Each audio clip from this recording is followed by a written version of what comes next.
So I'm super proud today to have Joseph Lubin, or as you would say in French, Joseph Lubin, co-founder and CEO of ConsenSys, as well as co-founder of Ethereum. Joseph Lubin, please.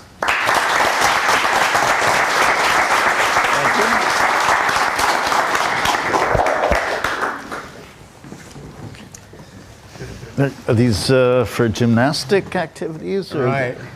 It's going to be challenging to sit on. There we go. Do you feel? Yeah, so thank you so much for being here. We're going to have a few questions. And the first question I wanted to ask you is about the SEC enforcement against Kraken and their staking offering. Starting out light. Yeah, exactly, right?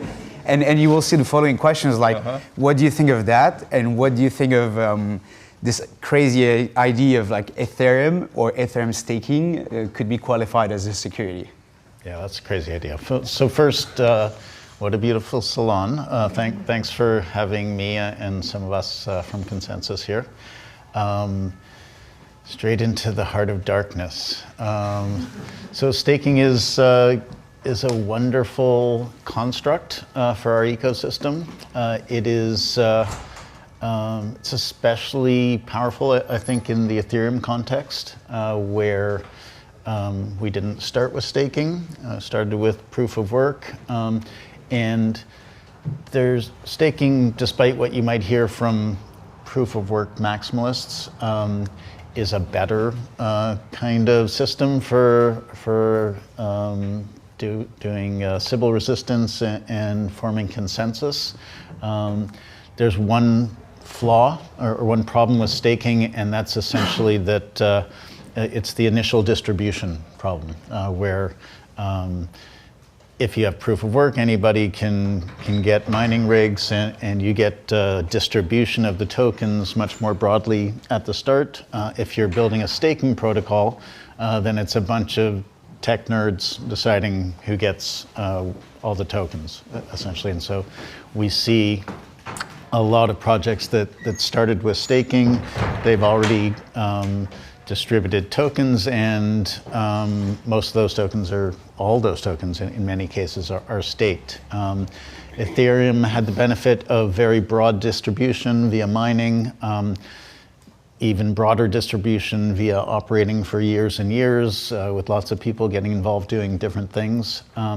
And then moving into, post-merge, into a purely staking context is really exciting. The percentage of Ether that is actually staked is, I think, around 15%. So it's very, very low right now, which is a very exciting opportunity for the entire world, for many users, builders, entrepreneurs, institutions, et cetera, to have some stake in the system. And that's just Ethereum proper, with liquid staking and with restaking via technologies like Eigenlayer and what Layer Labs is bringing.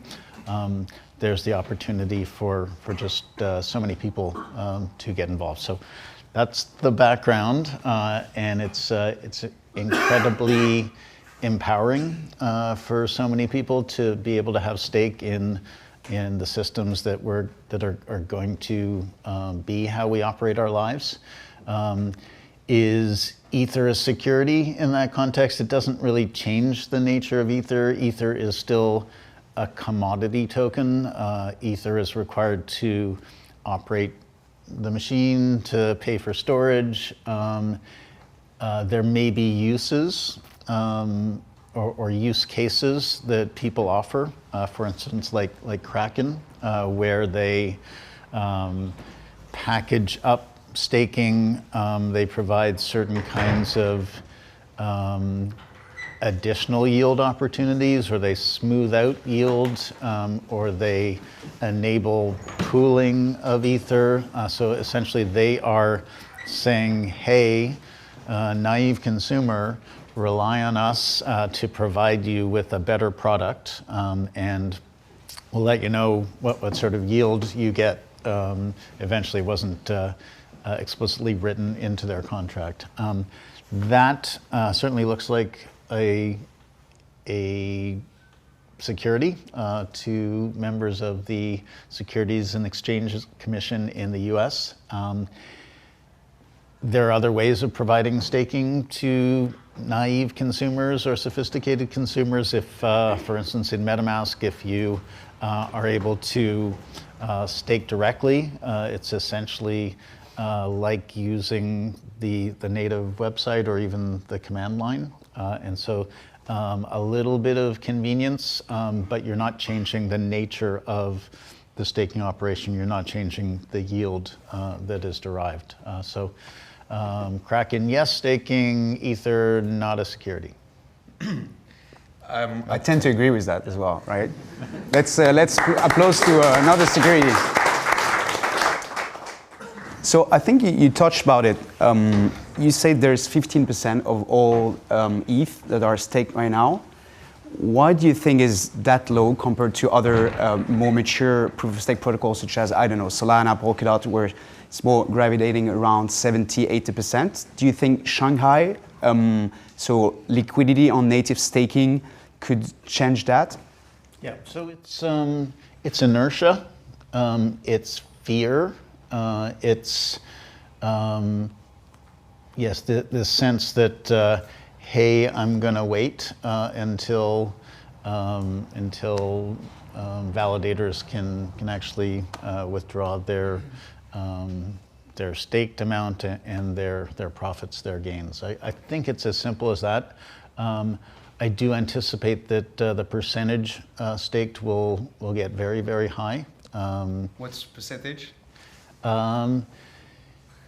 It's hard to see why it wouldn't approach 100%, an asymptote there over time.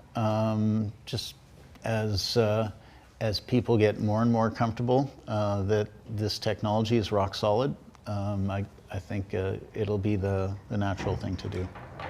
Super cool. And it'll get probably way more than 100% if restaking protocols fulfill their promise. And I think their promise is enormous.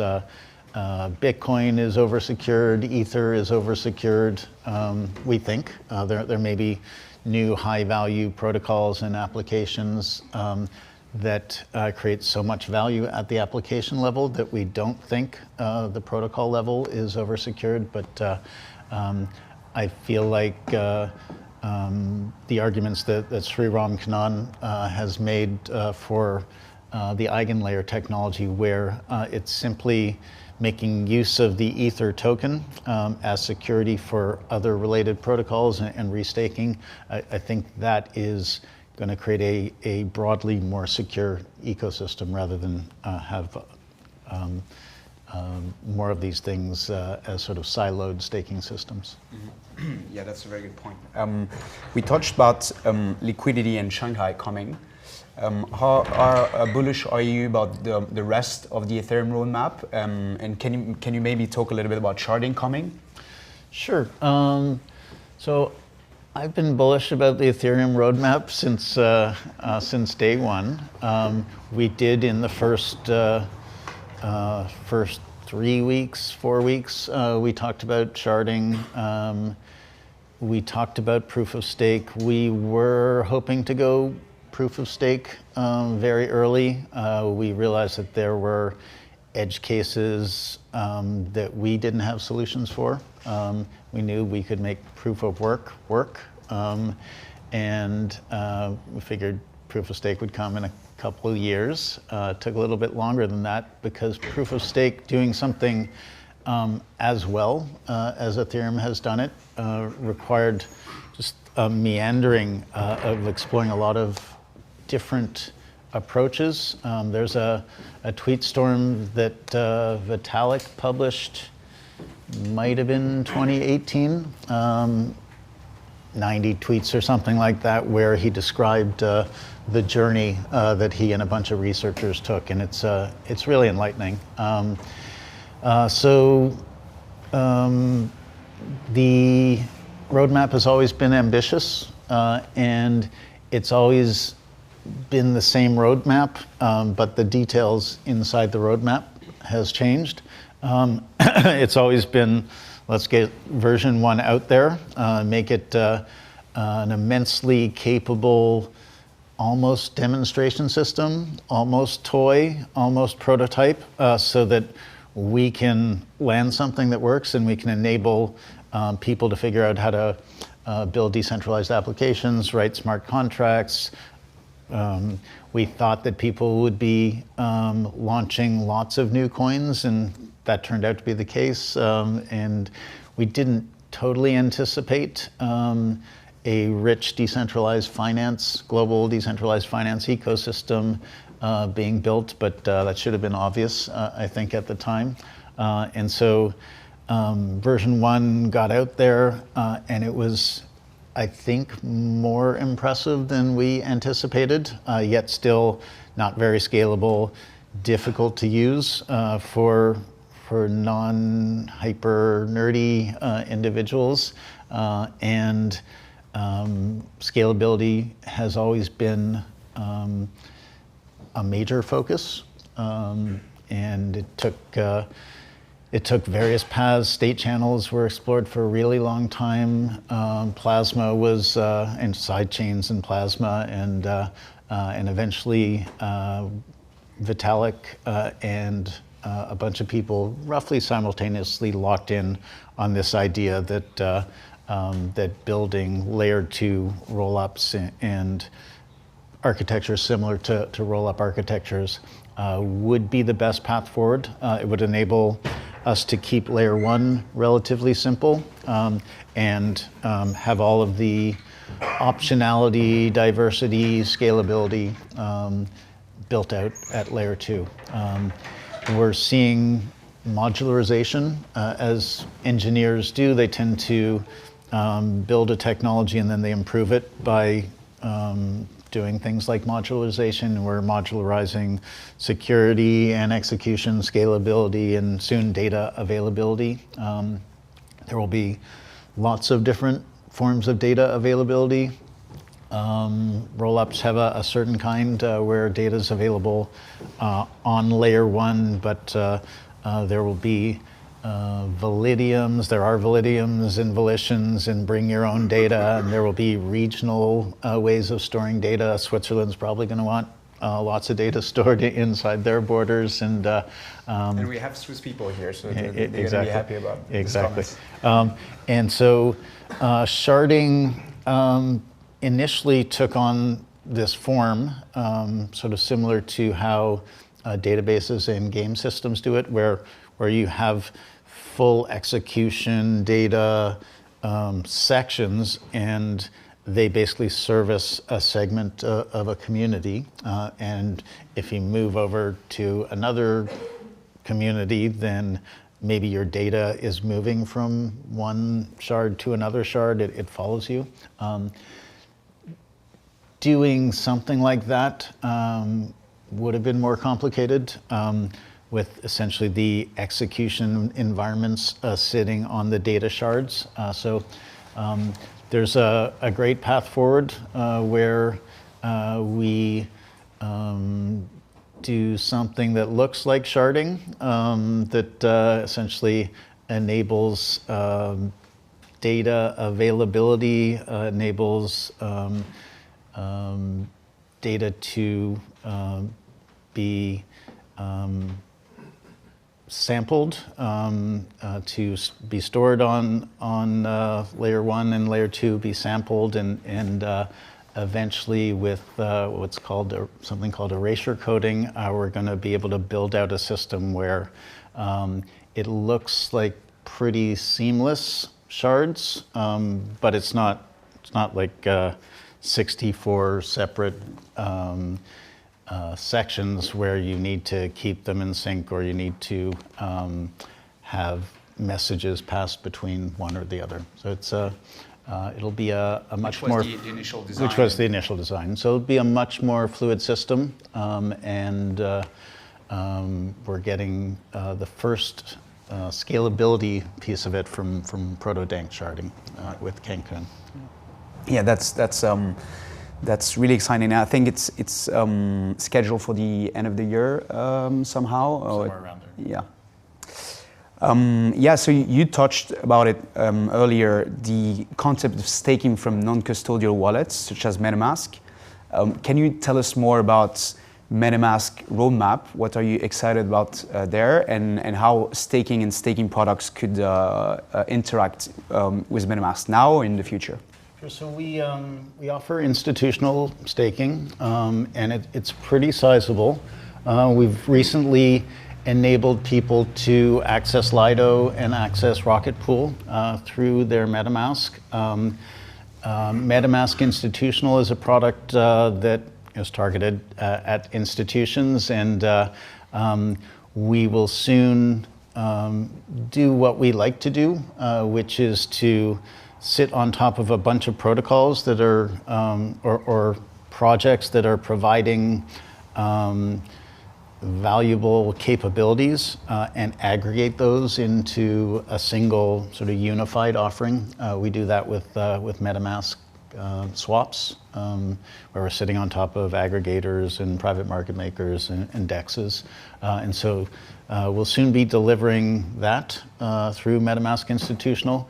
And the roadmap in general is to take this product, which is both a focused as a developer tool, because developers tend to integrate themselves with MetaMask first, because it's unopinionated. You can access millions of end users and institutions permissionlessly by just effectively onboarding yourself to MetaMask as a protocol and as a token.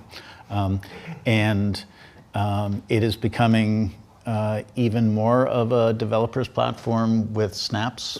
So Snaps is a plugin architecture that is seeing probably 30 or 40 teams right now that are building plugins for MetaMask that can be loaded at runtime and provide access to other protocols like Bitcoin, like Solana, add analytics tools or other sorts of capabilities that we haven't thought of yet.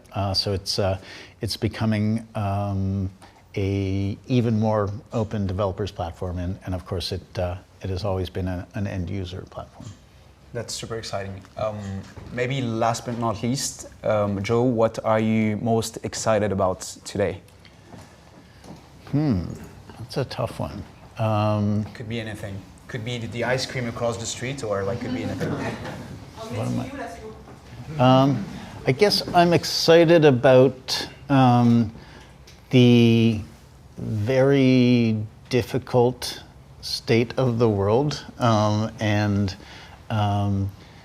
the complications that our industry and our company and maybe your company is facing, the extreme uncertainty amongst human beings on the planet about where we're all going. I'm excited because it's on. This is the moment that we've actually been hoping for and asking for a really long time. We all understood that trust was lost quite a while ago by people who were paying attention, and now it's totally clear to everybody that trust is lost in institutions on the planet. The world is broken.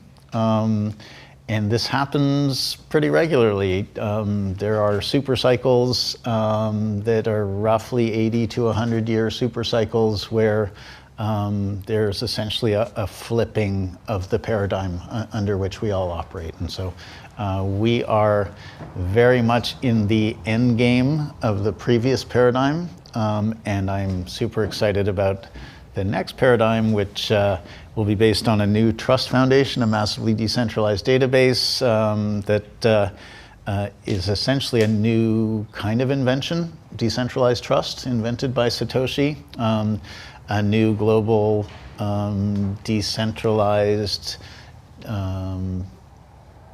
more democratic financial system, one that everybody can build on and access, and then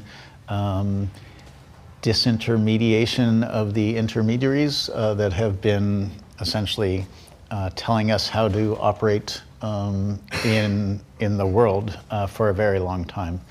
So it's all on, and we're going to see a lot of breakdowns and crises as the old system dies. But the people in this room are in pretty good shape because we are essentially building the next paradigm, and the next paradigm is going to be much more empowering for many more people, small organizations, and this other technology, AI, has come along recently to sort of enable us all to be empowered via education, via perhaps we'll have AI mentors and tutors, etc. And so we are all going to be builders with economic and political agency in the next paradigm. So it's terrifying and very exciting.